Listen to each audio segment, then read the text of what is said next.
YouTube was in with it. It's your boy Ozell.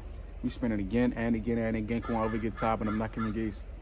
Yes, Lord, man. Today, like I always am. In some nature, man. Absorbing this sunlight, baking in the sun, got my energy feeling rejuvenated.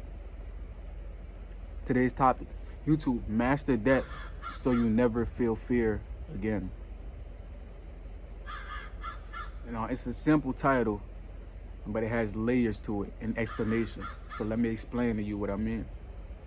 To master depth means to accept it. Now, if I've accepted death as something that's going to happen to me, then I understand that I don't fear death. Because what does that do? Let me explain what that does. Death gives you eternal rest and peace. Death can even save you from suffering. You've never thought of it like that. I know we've all had a suffering relative who we would rather just see them pull the plug so they don't suffer anymore. And I'm not saying that I'm suicidal in any way, because there's nothing to joke about. Obviously not. But I'm telling you that at some point we're all going to face this. So why not accept it as something that's going to free us from our burden? From something that's going to give us eternal rest. And when you've accepted that, and when you've embraced it, then you understand you get a power in life. It's like you have an aura around yourself. It's like you do things out of free will, and out of the pure enjoyment of it, because you don't care if you win or lose. That's when you've reached your highest peak. That's when you've reached your peak. When you no longer care about petty things such as winning or losing, or failure or rejection. Those are petty things made of the ego. You only care about those things because they bruise your made-up ego. But when you do things out of your free will and out of the God that's called on you to do it, you feel you want to do things because the God has told you and gave you an urge to do it. So accepting God's urge and eliminate your ego from anything that you do, because that's going to cause you pain and suffering. And obviously, if I've accepted death and I no longer fear it, then what other fears are going to have a burden over me? If I'm not scared of death, why would I be scared of rejection or failure? Why would I be scared of losing? You understand me?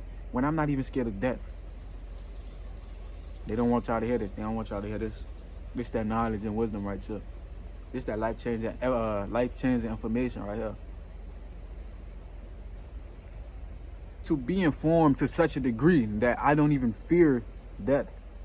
I feel like I have risen, and I feel like death doesn't have a hold over me. There's no dark cloud over me about death, because I understand that it can happen at any time whenever it's my time. So why be scared of it when it's inevitably going to come? Embrace it. You understand what I'm saying? And ultimately, you will power up. You will ascend to new levels in life. Before I learned about detachment, I was like in a shell, scared to lose, scared to get rejected, hunched over posture. But then I learned about detachment, and I learned about it's not about the loss or the win, it's about the effort.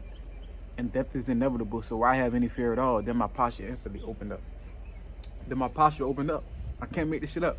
My posture opened up. And I'm like, damn. So why not try the shit I wanted to try for so long, just for the fucks of it? Just for the jokes. Just for the fun. And guess what?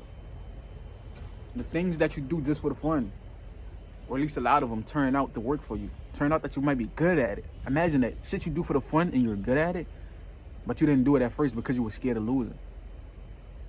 Once you get a little bit of resistance, y'all don't want to push no more. It's just like that bench press, bro. When you hit that last rep, you got to grind it out. You shaking now. You shaking. You got to grind it out. Y'all gonna stop. Y'all gonna stop. Y'all gonna stop. You got to fucking push through that shit, man. You got to push through. You got to execute, bro. You got to want it. How bad you want this shit? It's one thing to not be scared of loss, but it's another thing for another guy to accept loss. I would never accept a loss, but I'm not scared of it. If it happens, it happens. I'm going to get better. I'm not just going to submit to the defeat. I'm going to fight him. I'm not scared. I'm going to fight him. You can't be scared to lose at all, because you're going to lose when you're scared to lose. Prime example. Let's look at the Falcons versus Patriots. Up, 28-3, halftime. They come back after halftime. Stop running the freaking ball. For what? I don't know. They were scared to lose. They fear defeat more than they embrace a win. You see, sometimes when you meditate and think about how a win feels, when you just think about it, that feeling of victory, it's so sweet. It's so sweet. But there's an obstacle in your way.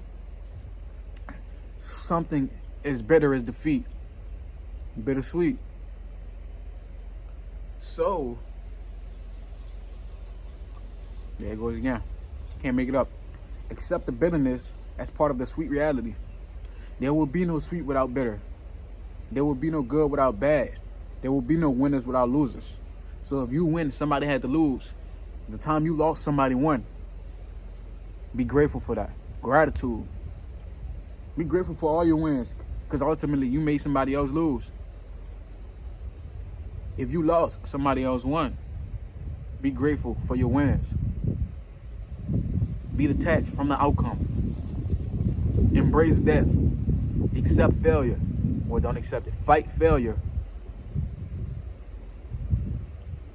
And ultimately, you will ascend, man. YouTube, like, comment, subscribe, share this to somebody who need to hear it. We know with the 400 something, get it, because my view too strong. I'll lay y'all till next time, yo.